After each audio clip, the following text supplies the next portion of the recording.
Saudara pendengar di segenap penjuru tanah air, selamat bergabung dengan Lumen Indonesia. Lumen Indonesia, siap melayani Anda setiap hari. Saudara terkasih, marilah kita bersatu dalam Tuhan kita Yesus Kristus yang tidak berubah dahulu, sekarang, dan selama-lamanya. Allah Sang Maha Rahim mengasihi dan menerima sebagaimana adanya kita.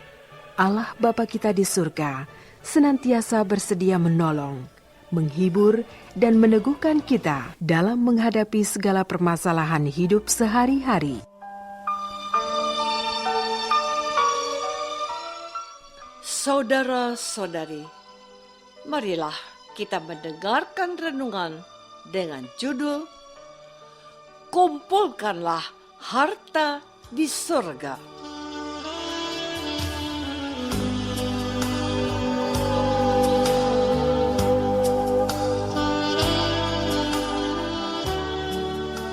Yang berdasarkan pada Injil Matius bab 6 ayat 19 dan 20a. Janganlah kamu mengumpulkan harta di bumi gengat dan karat merusaknya, dan pencuri membongkar serta mencurinya. Tetapi kumpulkanlah bagimu harta di surga.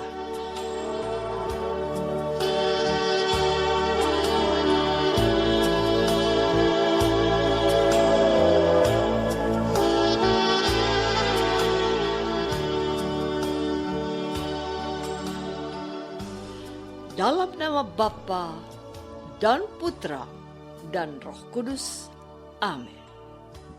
Saudara-saudari terkasih dalam nama Tuhan Yesus Kristus, saya mau bertanya kepadamu, apakah pendapatmu tentang firman yang dikatakan oleh Tuhan Yesus hari ini? Bukankah setiap hari kita membutuhkan sesuatu untuk dimakan, sesuatu untuk dikenakan, dan sesuatu untuk kita simpan dan tabung? Tujuannya tentu saja jelas, supaya kita tidak kelaparan, tidak kedinginan atau kepanasan karena tidak cukup busana, dan hidup tenang karena punya tabungan.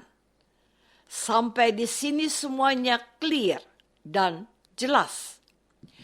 Tidak seorang pun mau hidup miskin dan gelisah atau khawatir akan masa depan mereka. Orang bangun pagi-pagi untuk mencari tambahan penghasilan. Orang mencari cara yang tepat untuk dapat menambah penghasilan. Tidak punya sesuatu itu menjadi kegelisahan. Orang Jawa punya lagu yang saya terjemahkan seperti ini. Beginilah rasanya menjadi orang miskin. Kesana dan kemari selalu diperguncingkan dan disindir oleh para kerabatnya. Pesan yang mau disampaikan adalah, bekerjalah lebih keras untuk mengumpulkan harta supaya harkat dan martabatmu diangkat dan tidak diremehkan oleh orang lain. Saudara-saudari terkasih, akan tetapi Tuhan Yesus berkata, janganlah kamu kumpulkan harta di bumi gengat dan karat merusaknya, dan pencuri membongkar serta mencurinya. Dan sudah saya tanyakan tadi, apa pendapatmu? Firman ini mau mengingatkan kita dan juga membebaskan kita dari rasa kekhawatiran yang berlebihan. Mungkin Anda pernah mendengar kalimat ini. Uang bukanlah segala-galanya. Apakah Anda setuju Orang menjawab, kalau tidak punya uang, hidup terasa susah. Kita tidak bisa memenuhi kebutuhan kita. Dengan uang di tangan, kita bisa memenuhi keinginan kita. Lalu, saya teringat anekdot waktu masa Prapaskah yang lalu. Seorang bapak prodiakon dalam sebuah renungan menyapa warga lingkungan. Kok ada orang yang malas banget ke gereja? Tidak pernah.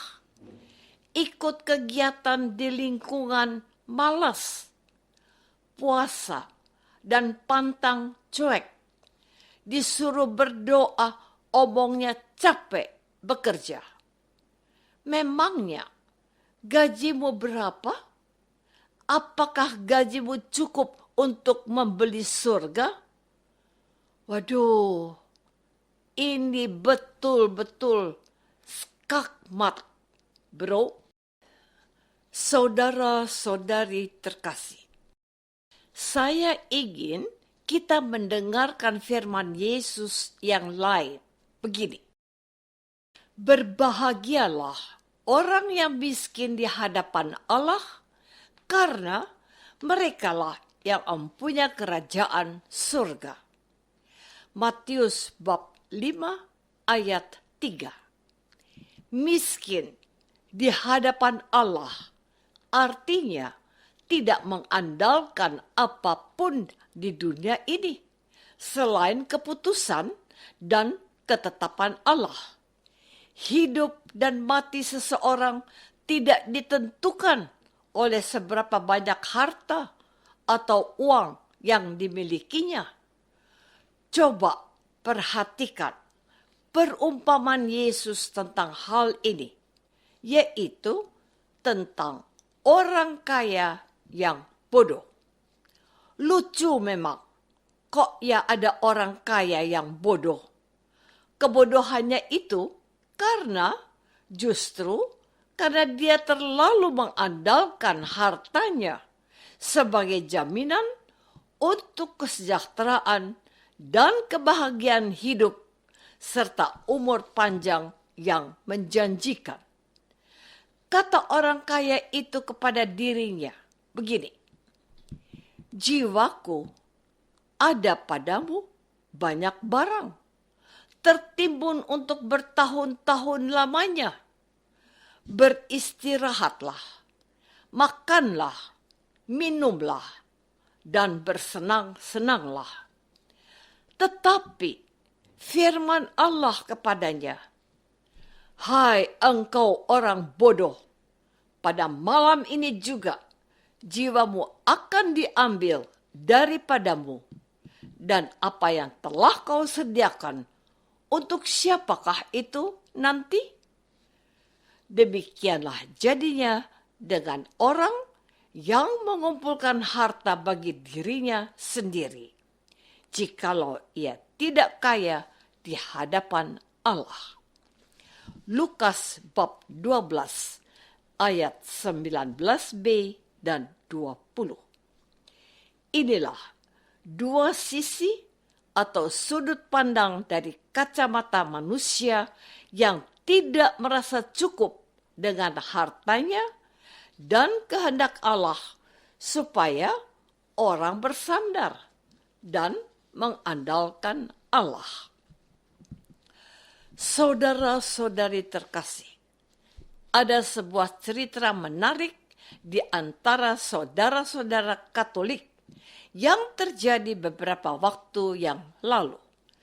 Seorang bapak 40-an tahun diingatkan oleh istrinya agar tidak terlalu berlebihan bekerja dan mengumpulkan uang dan harta. Istrinya itu agak kesal karena suaminya itu workaholic, gila kerja, sampai hari Minggu pun ia masih terus bekerja. Ketika terus didesak istrinya untuk ikut ke gereja dan terlibat dalam kegiatan pelayanan gereja, suami itu berkata, "Sudahlah, Mama dan anak-anak saja yang aktif di gereja. Bapak nanti saja, kalau sudah pensiun, ikut ke gereja dan melayani Tuhan." Begitulah beberapa tahun berlalu. Keluarga ini aktif di gereja tanpa sang ayah yang sibuk mencari rezeki. Suatu hari, bapak ini mengalami kecelakaan tunggal dan mengalami cedera serius. Tangan kanannya harus diamputasi, juga kaki kirinya, karena remuk tulangnya dan tidak bisa direhabilitasi lagi. Pria yang belum genap 50 tahun itu harus menerima kenyataan pahit. Dia invalid dan harus ditolong istri dan anaknya untuk melanjutkan hidup. Apa yang kita cari di dunia ini, semuanya akan kita tinggalkan ketika kita mati. Tetap bekerja dan berusaha, tetapi janganlah mengandalkan hebatmu, tetapi andalkanlah Tuhan yang berkuasa atas hidup dan mati kita.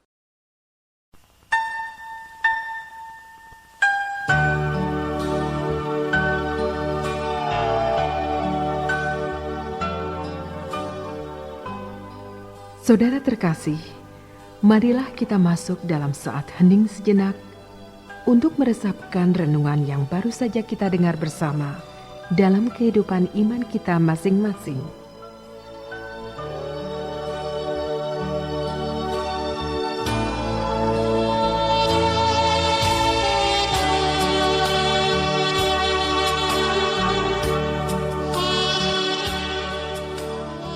Apakah aku mengutamakan kehendak Tuhan dan mengandalkannya memelihara aku? Marilah kita berdoa. Bapa yang Maha Baik, terima kasih mengingatkan kami untuk mengutamakan harta di surga daripada harta di dunia ini. Berkatilah kami dengan rezeki secukupnya dan bantulah kami untuk menjadi berkat untuk sesama kami, agar mereka juga sanggup menemukan Allah karena kasih kami. Demi Kristus, Tuhan dan pengantara kami. Amin. Semoga kita semua selalu dinaungi dan dibimbing oleh berkat Allah yang Maha Kuasa. Dalam nama Bapa dan Putra dan Roh Kudus. Amin.